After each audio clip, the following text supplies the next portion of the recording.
Assalamualaikum warahmatullahi wabarakatuh. Perkenalkan, nama saya Waliata Latif Jana Melatianur, biasa dipanggil Alia. Saya dari Universitas Insan Cita Indonesia, yaitu jurusan Digital Neuropsikologi yang saat ini mengambil mata kuliah Sosial Psikologi. Nah, di sini saya diminta untuk melakukan penelitian atau analisis mengenai stereotip di media massa. Nah, teman-teman sekalian, dalam analisis stereotip di media massa, saya mengambil tema kosmetik atau skincare, di mana tema ini mengenai kosmetik ataupun skincare yang sedang marak terjadi di media massa saat ini. Yang seperti teman-teman tahu ya, kasus beberapa dokter yang saat ini juga sedang marak menjadi perbincangan para menteri juga. Nah, seperti yang kita tahu, terdapat beberapa lalu lalang di akhir 2024 mengenai adanya produk-produk yang overclaim dalam produk baik make up ataupun skincare yang juga overclaim. Ini terdapat iklan-iklan stereotip yang kita temukan di media massa dan inilah bahan analisis saya. Nah, teman-teman, sebagian besar dan juga adanya iklan itu melalui media massa. Nah, mengenai kosmetik dan juga make up ini atau skincare, banyak sekali yang memberikan penekanan mengenai efek-efek yang diberikan oleh produk tersebut. Akan tetapi, banyak sekali yang memberikan ataupun menyalurkan iklan tersebut itu dalam bentuk yang cukup over ataupun tidak sesuai. Mereka menggunakan model-model yang memang sudah dari awal mereka itu cantik, memiliki kulit yang bagus, dan juga testimoni-testimoni palsu seperti itu. Adapun juga seperti testimoni yang sebelumnya berjerawat, kemudian tiba-tiba sembuh menggunakan produk tersebut. Akan tetapi dari sini ketika orang-orang sudah mulai tertarik untuk menggunakan produk tersebut, disayangkan ternyata antara produk yang diiklankan dan juga produk yang diberikan ataupun produk yang diproduksi itu formulanya tidak sesuai dengan klaim yang diberikan. Nah, ditemukan banyak sekali brand-brand yang ternyata overclaim atau produknya tidak sesuai dengan klaim yang ada di dalam kandungan yang ia formulakan. Hal ini menjadi perbincangan banyak sekali halayak mengenai adanya skincare yang ternyata klaimnya tidak berformula sesuai dengan apa yang disajikan, mulai dari baik dari komposisi maupun yang diiklankan.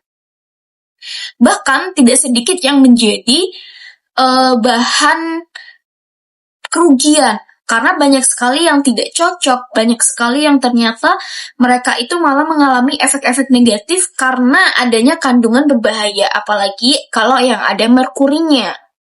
Dan banyak sekali ditemukan bukti jika model yang dipakai itu dan testimoni yang dipakai ternyata itu hanyalah iklan semata, jadi bukan real testimoni seperti itu.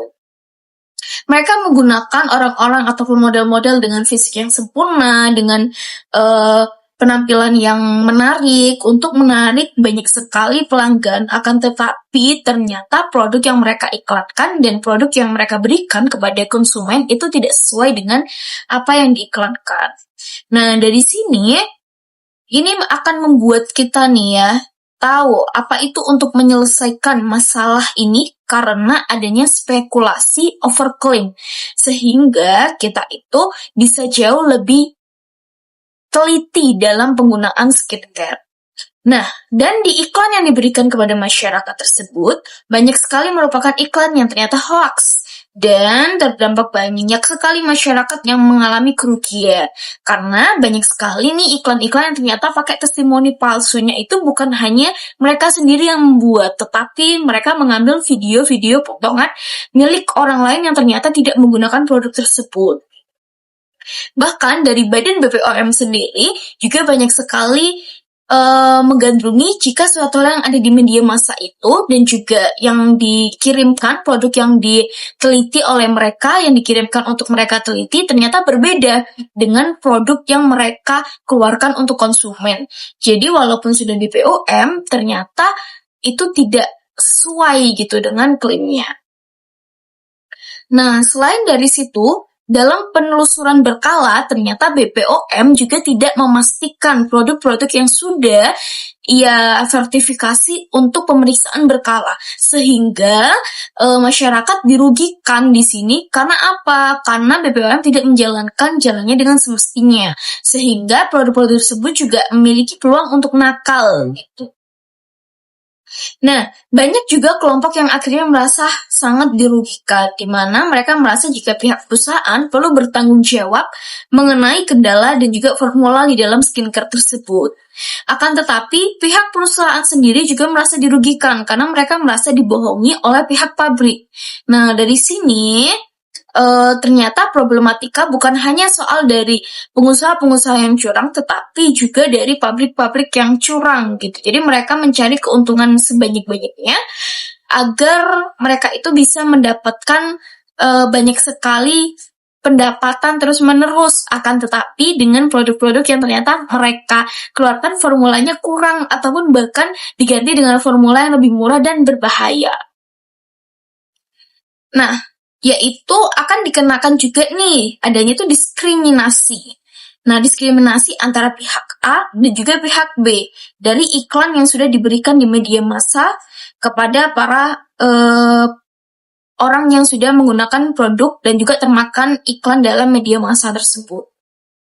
Nah, dengan ini, saya berharap para pihak brand dan juga pemilik dari founder terus juga melakukan upaya perbaikan dalam memberikan formula, kemudian juga memberikan iklan yang relevan, dan juga memberikan banyak sekali testimoni yang real agar masyarakat di Indonesia tidak lagi dibodohi oleh media massa.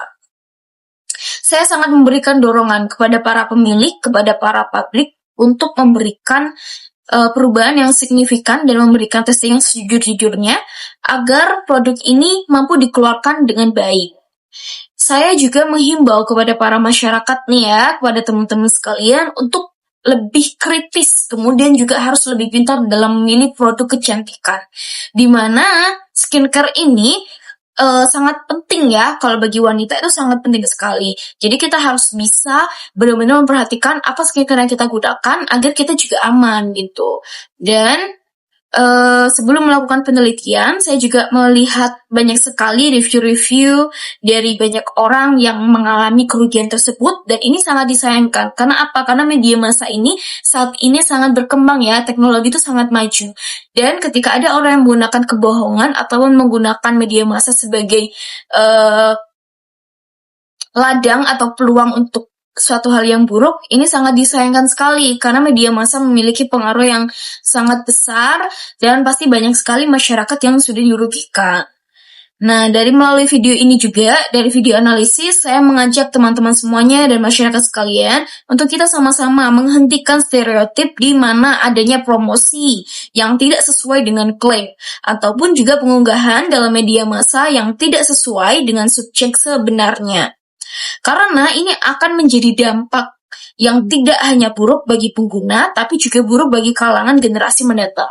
Kenapa seperti itu? Karena mental kita juga akan kena. Mulai dari mental kita nih, kalau produk yang kita pakai ya, itu tidak sesuai dengan klaimnya, akhirnya kita malah berjerawat semakin banyak, atau kulit kita rusak. Pasti kita akan lebih insecure, kita akan merasa tidak nyaman, kita merasa tidak oke. Nah, hal ini juga akan membuat kita dirugikan terus-menerus. Itu bisa jadi pelampiasan emosi kita ini kepada anak-anak kita ataupun juga kepada anak-anak kecil yang mereka tidak mengetahui apa-apa gitu. Saya harap dari analisis ini saya dan teman-teman sekalian bisa mengambil banyak sekali kesimpulan dan juga jauh lebih belajar lagi mengenai pemilihan produk dan juga kosmetik yang teman-teman pakai. Karena sekali lagi, tidak ada wanita yang ingin tidak terlihat cantik. Pasti semua wanita ingin cantik, tapi tidak ada orang juga yang ingin dirugikan. Mungkin ini analisis saya yang bisa saya sampaikan. Terima kasih. Wassalamualaikum warahmatullahi wabarakatuh.